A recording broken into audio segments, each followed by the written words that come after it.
Hi, I'm Angus Gillespie, your host here on East Brunswick Television.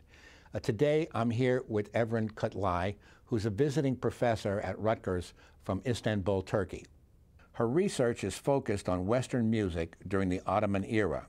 She's written 2 books on that topic. In addition, she's released a CD recording entitled European Music in Ottoman Istanbul. For several years, I have been studying the preservation of Turkish culture in the United States among recent immigrants from Turkey. And because of our mutual interests, I've invited her to our studio today.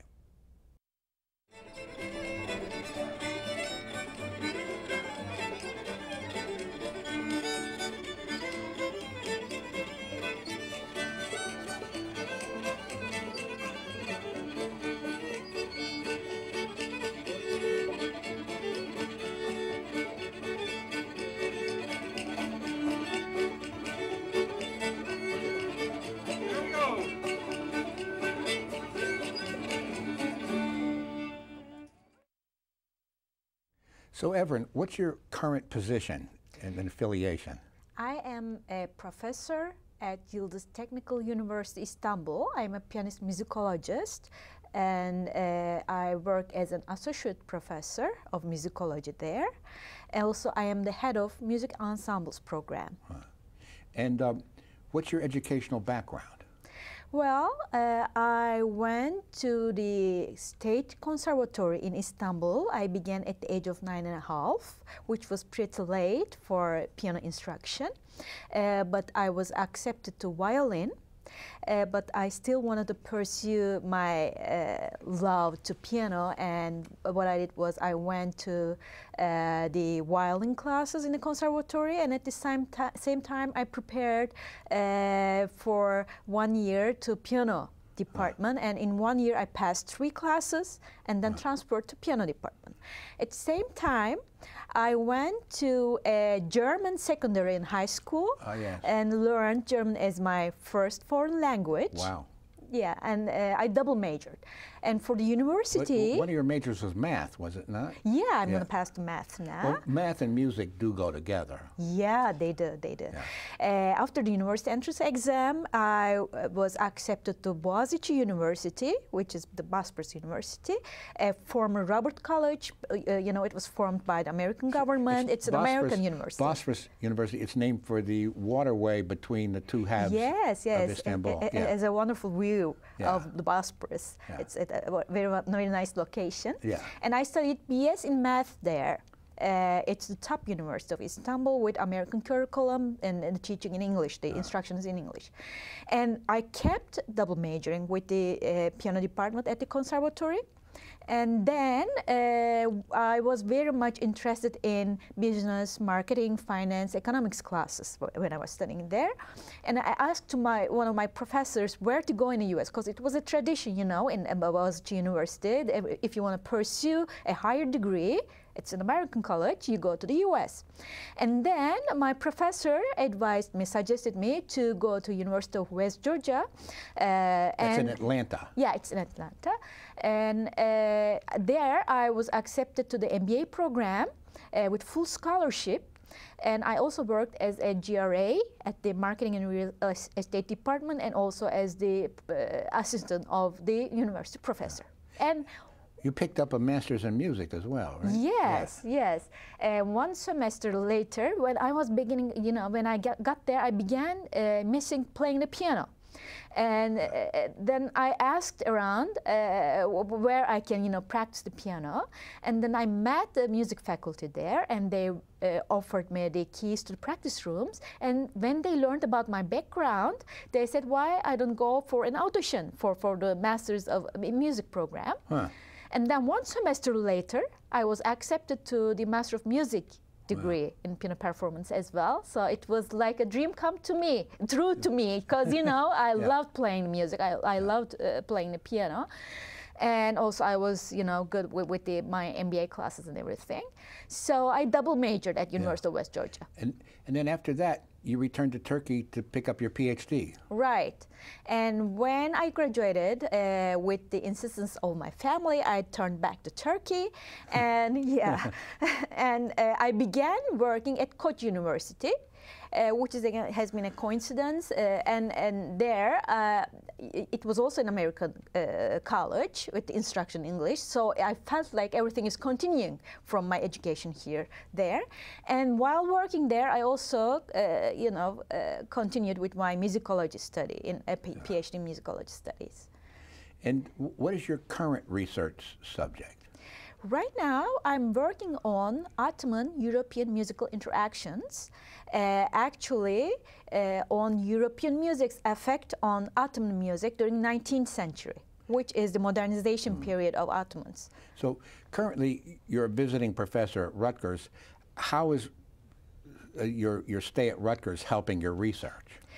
Well, it's incredibly helpful, and I would like to thank to you with this question through your invitation letter. When I mentioned to you my research, you were very generous to write me an invitation letter to be a visiting professor at Rutgers University, and I got permissions from my university and came here.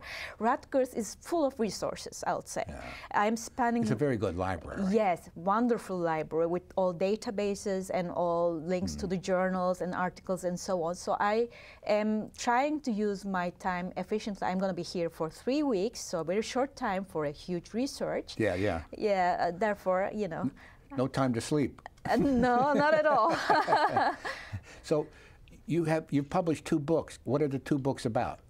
Well, my first book was published in 2010. It's titled as European Musicians of the Ottoman Empire.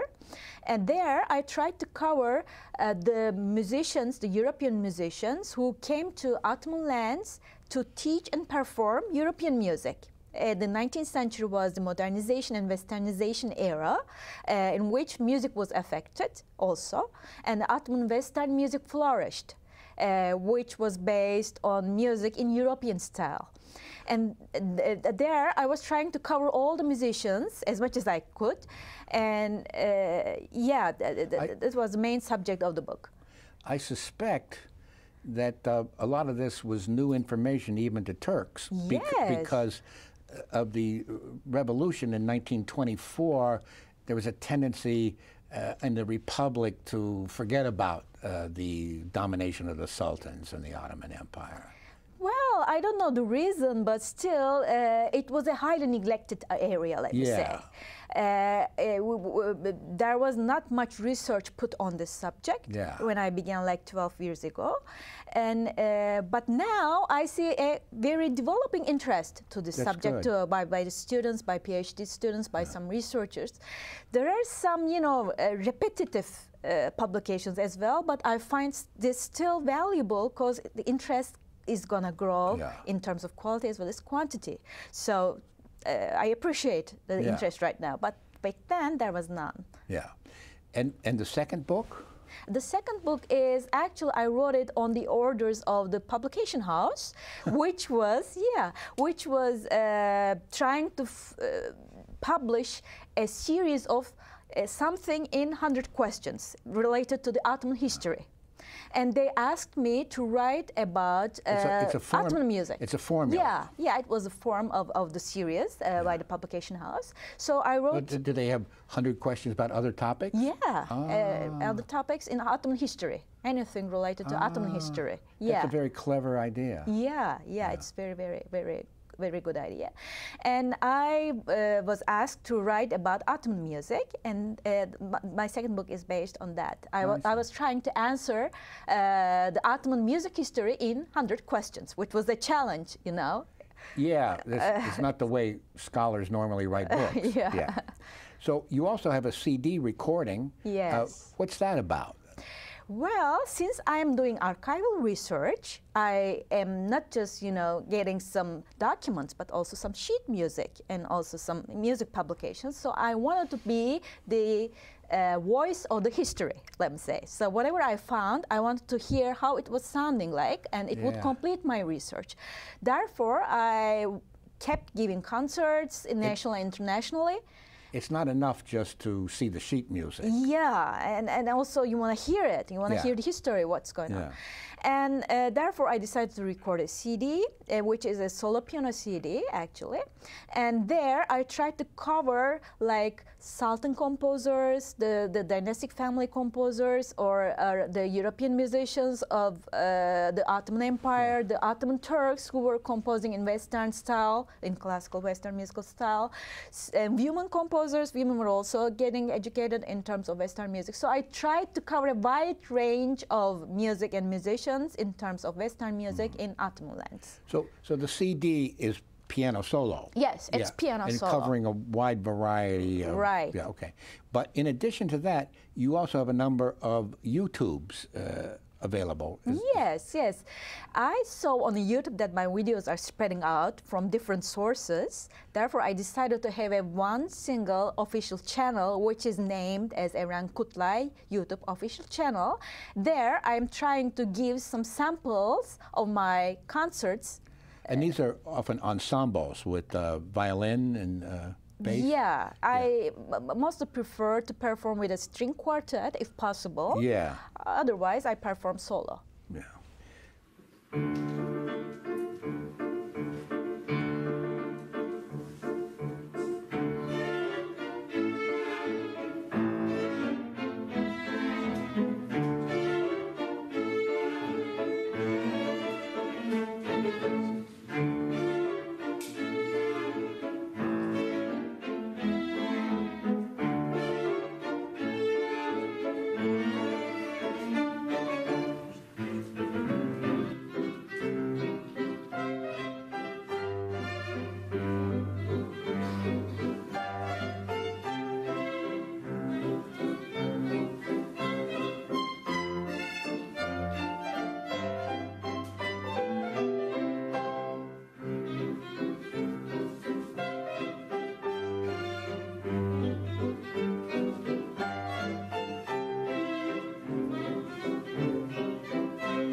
How and when did European music enter Turkish lands? Well, it has actually a long history. The modernization and westernization in music happened in the 19th century, but the Ottoman sultans were long ago aware of the Ottoman, the Western music. Like it goes back to 16th century. So there are some early examples. Yeah, there are some superficial early examples, like the gift of the French Emperor Franz I to Sultan Suleiman the Magnificent that he sent in 1543. That's very early. Yeah, in the 16th century. And he sent a group of musicians to the Ottoman Empire as a thank you to his help to the French king against Habsburgs. Ah. And, wow. and the Sultan accepted those musicians, listened to them, appreciated them a lot.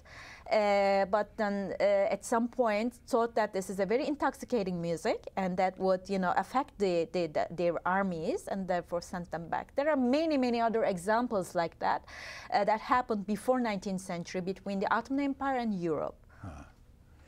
And also the Ottoman court, they brought European musicians for teaching purposes. Right. With the 19th century, with the 19th century, everything began in terms of Ottoman Western music flourished. What happened is they first built a music school called Muzikai Humayun, which was the imperial music school that would teach Western music to Turks. And they employed first an Italian called Giuseppe Donizetti, and he became the director of this imperial music school and began teaching Western music to his Turkish students. And he also initiated some traditions like composing a national anthem that would be dedicated to the reign of each sultan. So there was a different national anthem for each sultan. Right, to celebrate the reign of each sultan. The first one that he composed, Donizetti composed, was the Mahmudiya March that was dedicated to Sultan Mahmud II, who brought him.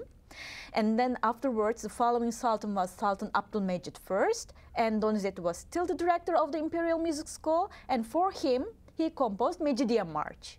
Huh. I recorded that march, the Mecidiye March, and played many times in my concerts. Wow. So there's if I hear you right, there's an emphasis on national anthems and on march music.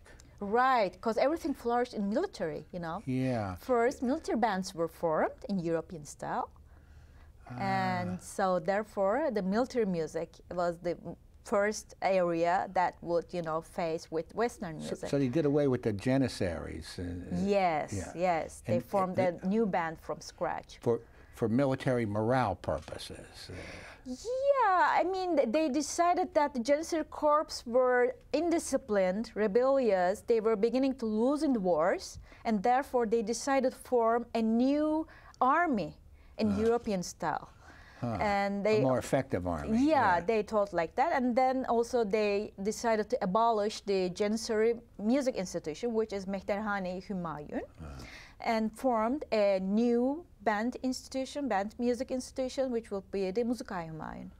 And I understand that some of the sultans were so interested in music that they actually became composers. Right, right. Like the first composer to compose in European style is Sultan Abdulaziz. He did the waltz, Invitation to the Waltz? Yeah, right. He did the Invitation to the Waltz. And he was actually the first sultan also to visit Europe, not for fighting purposes, for war purposes, first and last, but to improve the diplomatic and cultural relations. There, he was welcomed with his own music.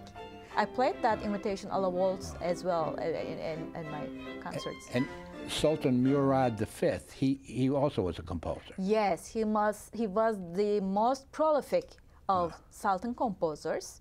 He wrote hundreds of pages of music in European style. It's amazing. Yeah, and he composed in small salon music types, which was popular in 19th century Europe as well. And he mostly composed for the piano. He composed in genres like polkas, mazurkas, Scottishes, quadrilles, waltzes, and also marches. And his music is not published though.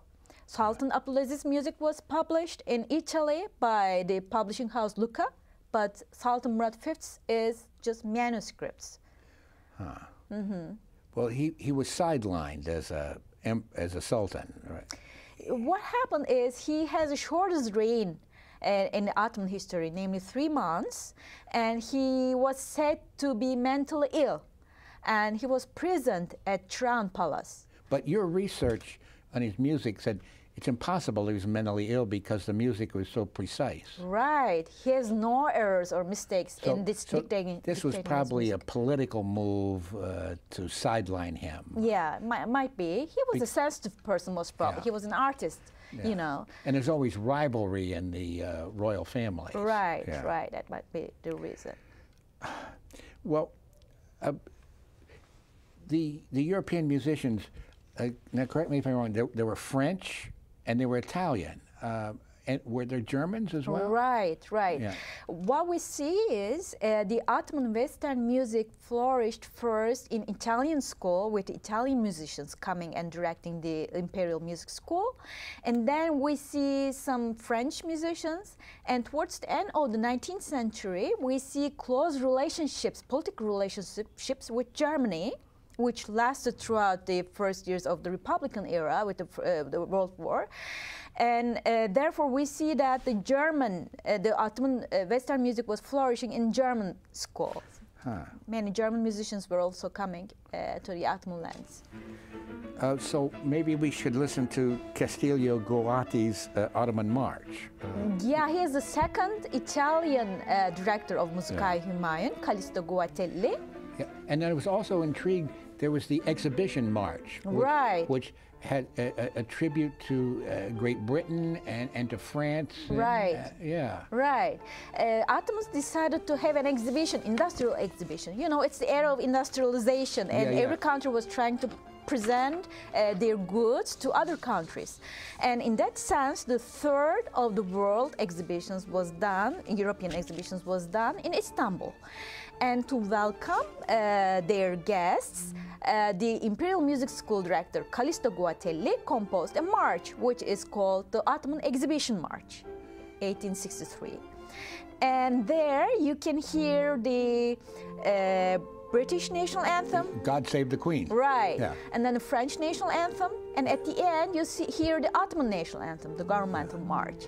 So the Ottomans were trying to show their hospitality even through their music. Yeah, and their cosmopolitan nature. Right, right. So who were some of the famous European musicians who visited? Well, I want to mention, there are many, but the most popular one I want to mention, who is Franz Liszt, who visited the Ottoman Empire in 1847 and stayed there for 5 weeks. Wow. He gave a concert at the Ottoman court in front of the Sultan.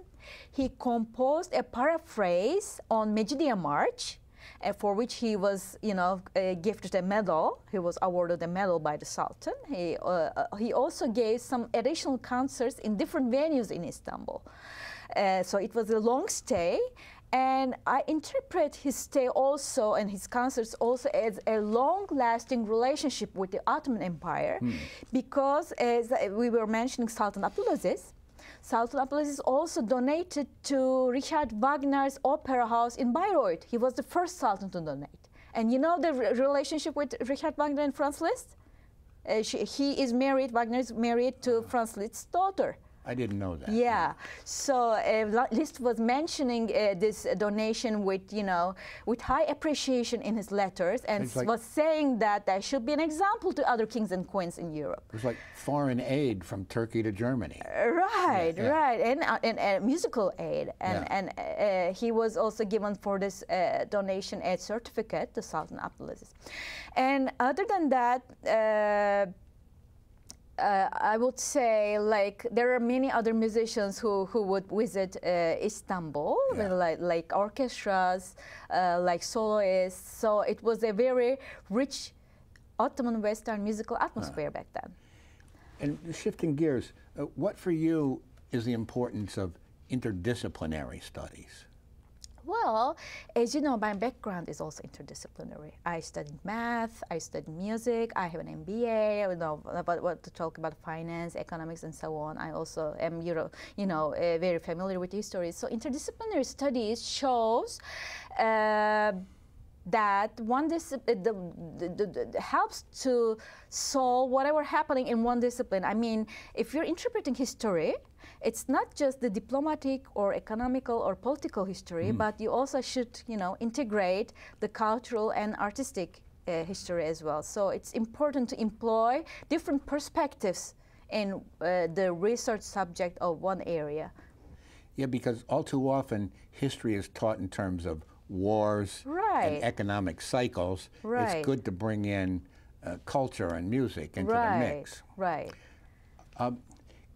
In your research work, who inspires you? What keeps you going? I think I have a calling for that. I don't know. Yeah, I like researching a lot. I like finding new things. I like going into the archives, reading about the things that happened in the past. And if I find something new, I get very excited. So how I began to research the subject goes back to my studies in the U.S. because my professors were asking what was going on in terms of I'm a Western classical pianist. And they were asking what was going on in Turkey in terms of Western classical music. And then I went to this subject, and tried to research what was going on in my own country and how it was, Western music entered back then. So. And in your work, do you collaborate with others? Yes, and in terms of performance practices, yes, I do. I perform solo piano as well as I collaborate from different parts, musicians from different parts of the world. Like I'm gonna go from here to Brussels, Belgium, and I'm gonna give a concert in October with the Royal Conservatory of Brussels String Quartet. Wow, and so I know from looking at your YouTubes, you often recruit string quartets. Right. So that's collaboration. Right. Yeah. I'm trying to, give an orchestral sound to what I'm doing. And what's your favorite part about this line of work? Everything completes each other. I mean, I like writing, publishing. I like, going into the international conferences and talk about my subject. I also like finding new stuff. I also like playing by finding. So everything goes hand in hand, I would say. But playing the piano by itself is not enough. No. I want to know what's going on with the history and everything. And let me turn that upside down. What's your least favorite aspect of this line of work? If I cannot get into the resources efficiently, that disappoints me a little. But still, I don't lose my, passion or, my confidence in getting into those resources. I try my best, but I love the environment if I get a chance, to work efficiently, to reach the resources, to have a good time and atmosphere to work efficiently in my subject. So if you call it disappointment, yeah, a little maybe, but nothing can, change my attitude towards my work. And I know you're a concert performer. Right. Let me ask you an awkward question. Do you ever suffer with performance anxiety? Sometimes maybe. Right now, a little maybe. I don't know. I wouldn't say it will interfere my playing. Sometimes. I cannot describe it. Not too much. Not too much? No. Do you have any good luck charms or? Well, I try to be positive. Yeah. Nothing specific, nothing material. And I've seen a number of your videos on YouTube. Mm-hmm. What's your favorite performance venue, the place you most enjoy playing? I love big halls. I like performing in international venues in different parts of the world. I like being accompanied by other ensembles rather than being solo, because solo music, it requires much more attention in terms of audience. So if you have a crowded scene on the stage, it appeals more to the audience. So I like performing in an ensemble. Yeah, that's what I would say. Does the acoustics of the room make a difference? It sure does. But the main mission is to put my work on stage. Yeah. So if I get that chance, that's perfect. Other than that, you don't want to be too fussy. Yeah, I mean, there are many things that look forward. I mean, there are many things, but I don't want to be very picky, and I don't want to disappoint my audience. So Evren, what advice would you give to a young person who wanted to follow your example? Well, I would say they should work hard, or I would say they should first find what makes them happy to work on. Then you won't feel that you're working, but it's going to be like your hobby or some good time or something like that. That's what I feel when I'm working. So it's not like work, but I enjoy being in this subject and atmosphere. And it's also nice for me to switch from one thing to the other. I mean, if I get tired with the research stuff, then I go to playing.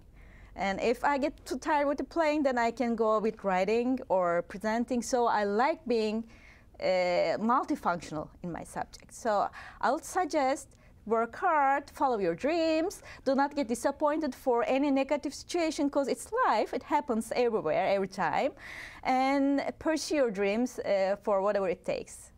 So, Evren, I want to thank you for visiting Rutgers, and especially for sharing some of your experiences with us on East Brunswick Television. Thank you very much. Thank you for inviting me and for your warm support. Thank you so much.